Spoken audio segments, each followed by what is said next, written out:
August মাসের শুরুতে স্বৈরাচারে হয় যে পরাজয়, তাই তো সবাই 5 আগস্টকে 36 জুলাই কয়। তাই তো সবাই 5 আগস্টকে 36 জুলাই কয়।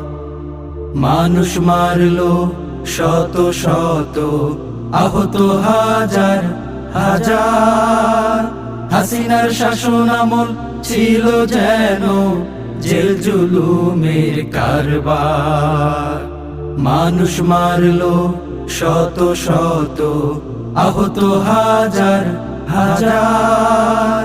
হাসিনার শাসন আমল ছিল যেন জেল জুলুমের কারবার।